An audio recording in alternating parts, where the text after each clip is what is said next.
रोज़ा इस्लाम के 5 अरकान में से एक रुकन है। अल्लाह ताला ने हर आकिल बालिग मुसलमान मर्द और औरत पर पूरे रमज़ान के रोज़े फ़र्ज किए हैं।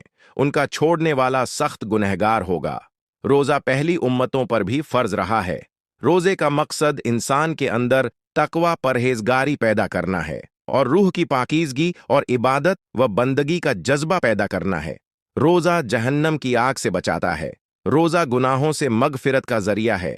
रोज़ादार के मुंह की बू अल्लाह को मुश्क से ज्यादा पसंद है। रोज़ादार के लिए जन्नत का एक खास दरवाज़ा है। रोज़ा सब्र की तरबियत देता है और नफ्स को काबू में रखने का जरिया है। रोज़ा और कुरान क़यामत के दिन बंदे के लिए शफ़ात करेंगे। रोज़ा रखने से अल्लाह ताला दुआ को कबूल फरमाते हैं। हुजूर सल्लल्लाहु अलैहि वसल्लम का इरशाद है कि मेरी उम्मत को रमजान शरीफ में 5 चीजें ऐसी दी गई हैं जो पहली उम्मतों को नहीं दी गई थीं। नंबर 1, रोजेदार के मुंह की बदबू अल्लाह के नजदीक मुश्क की खुशबू से भी ज्यादा पसंदीदा है। नंबर 2, दरिया के मछलियां तक दुआ करती है और इफ्तार के वक्त तक करती रहती है। नंबर 3, रोजेदार के लिए जन्नत हर रोज सजाई जाती है और कहा जाता है कि जल्द ही मेरे नेक बंदे दुनिया की तकलीफों को छोड़कर मेरे पास आ जाएंगे। नंबर 4, रमजान में शैतान मरदुद को कैद कर दिए जाते हैं ताकि वो काम न कर सकें जो वो रमजान के अलावा करते हैं। नंबर 5, रमजान की आखिरी रात में रोजेदारों की मगफिरत कर दी जाती है।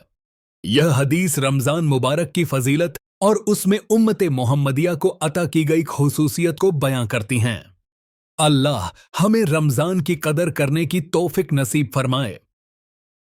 एक मर्तबा हुजूर सल्लल्लाहु अलैहि वसल्लम ने रमजान के करीब इरशाद फरमाया कि रमजान का महीना आ रहा है जो बहुत मुबारक महीना है। हक ताला शान हूं इसमें तुम्हारी तरफ मुतवज्जा फरमाते हैं और अपनी रहमतें खाससा नाजिल फरमाते हैं, खताओं को माफ फरमाते हैं और दुआओं को कबूल करते हैं। तुम्हारी इबादतों को देखते हैं और मलाइका से फख्र करते हैं। बस अल्लाह ताला को अपनी नेकी दिखाओ। बदनसीब है वह शख्स तो इस महीने में भी अल्लाह की रहमत से दूर है। अल्लाह ताला तमाम मुसलमानों को रमजान की कदर करने की तौफीक नसीब फरमाए। तो कमेंट में आमीन जरूर लिखें। हुजूर सल्लल्लाहु अलैहि वसल्लम का इरशाद है कि रमजान मुबारक में अल्लाह को याद करने वाला शख्स बख्शा बख्शाया है और अल्लाह से मांगने वाला नामुराद नहीं रहता। रमजान उल मुबारक की हर रात में एक मुनादी पुकारता है कि ए खैर के तलाश करने वाले मुतवज्जा हो और आगे भर, और ए बुराई के तलबगार बसकर और आंखें खोल। इसके बाद वह फरिश्ता कहता है कोई मगफिरत का चाहने वाला है कि उसकी मगफिरत की जाए, कोई तौबा करने वाला है कि उसकी तौबा कबूल की जाए, कोई दुआ करने वाला है कि उसकी दुआ कबूल की जाए, कोई मांगने वाला है कि उसका सवाल पूरा किया जाए। अल्लाह हमारी दुआओं को कबूल फरमाए। रसूलुल्लाह सल्लल्लाहु अलैहि वसल्लम ने इरशाद फरमाया, अल्लाह ताला फरमाता है कि इब्न आदम का हर अमल खुद उसी के लिए है, मगर रोजा खास मेरे लिए है और मैं ही रोजे का बदला दूंगा। कसम है उस जात की जिसके हाथ में मोहम्मद सल्लल्लाहु अलैहि वसल्लम की जान है कि रोजा रखने वाले के मुंह की बू अल्लाह के नजदीक मुश्क की खुशबू से ज्यादा पसंदीदा है। और रोजा रखने वाले के लिए 2 खुशियां हासिल होंगी जिसकी वजह से वो खुश होगा।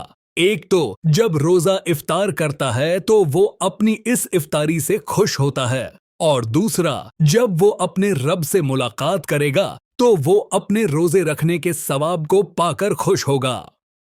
शब कदर रमजान मुबारक की आखिरी अक्षरा की ताक रातों में से एक रात है जो अल्लाह ताला ने अपनी खुसूसी रहमतों, बरकतों और मगफिरत के साथ नवाजा है। इस रात की बेपनाह फजीलत कुरान वो हदीस में बयान की गई है। शब कदर 1000 महीनों से बेहतर है, यानी इस एक रात की इबादत 83 साल की इबादत से भी अफजल है। ये वही मुकद्दस रात है जिसमें कुरान मजीद लोहे महफूज से आसमान दुनिया पर नाजिल हुआ। जो शख्स ईमान और सवाब की नीयत से शब कदर में इबादत करें उसके पिछले तमाम गुनाह माफ कर दिए जाते हैं।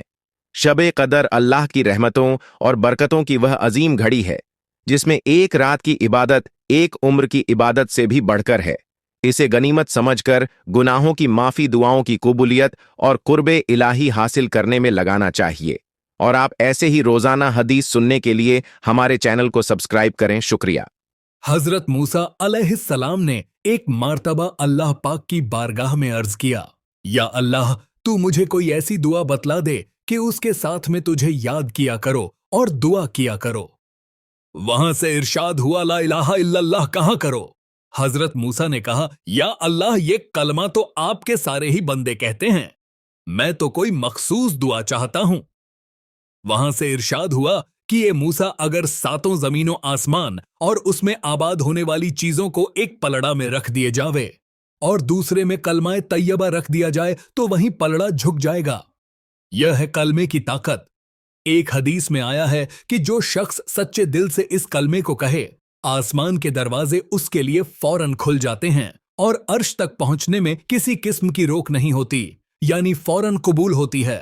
अल्लाह ताला हमें मौत तक ईमान पर जमे रहने की तौफीक दे। रसूलुल्लाह सल्लल्लाहु अलैहि वसल्लम लोगों में सबसे ज्यादा खैर और सखावत करने वाले थे और रमजान में आपकी सखावत सबसे बढ़कर होती थी। हजरत जिब्राइल अलैहिस्सलाम रमजान की हर रात में नबी करीम सल्लल्लाहु अलैहि वसल्लम से मिलने आते। इसी तरह रमजानुल मुबारक में नबी करीम सल्लल्लाहु अलैहि वसल्लम की सखावत आम होती और बारिश की तरह पूरे इलाके पर बरसती और दूर दूर तक, यहां तक कि घरों के अंदर तक इस सखावत के असरात पहुंचते थे। दोस्तों, रमजानुल मुबारक में मुस्तहिक लोगों को तलाश करके उन तक जरूरी चीजें पहुंचाना, सहरी और इफ्तार का इंतजाम करना, ये सब नेकी और सखावत में शामिल है, जिसके लिए हम सबको कोशिश करनी चाहिए। अल्लाह ताला हमें गरीबों मिस्कीनों की मदद करने की तौफीक दे। जब हजरत मूसा अलैहिस्सलाम अपने चचा जाद भाई कारून के पास गए तो उन्होंने उसके माल से सदका देने की सलाहियत दी, क्योंकि अल्लाह ने कारून को बहुत ही ज्यादा माल अता किया था और रिवायतों में आता है कि उसके खजाने की चाबियां कई कई खच्चरों की पीठ पर लाद कर आती थी। दरअसल जब हजरत मूसा अलैहिस्सलाम पर तौरेत किताब नाजिल हुई तो कारून हजरत मूसा अलैहिस्सलाम पर ईमान लाया और तौरेत का बहुत ही बड़ा आलिम बन गया। अल्लाह उसके खजाने में धीरे धीरे इजाफा करता गया और अपने वक्त का सबसे अमीर इंसान बन गया। जब अल्लाह ने हजरत मूसा अलैहिस्सलाम को हुक्म दिया कि कारून से सदका लो ताकि गरीबों का भला हो सके, तो कारून कहने लगा, ये माल मैंने बहुत ही मेहनत से कमाया है, मैं भला इसमें से क्यों खर्च करूं। अल्लाह को इस बात पर गुस्सा आया और कारून के खजाने को जमीन में धंसा दिया और कारून को हलाक कर दिया। इसलिए दोस्तों, अल्लाह ने जितना माल आपको दिया है उसका शुक्र अदा करो और सदका व ज़कात अदा करते रहा करो।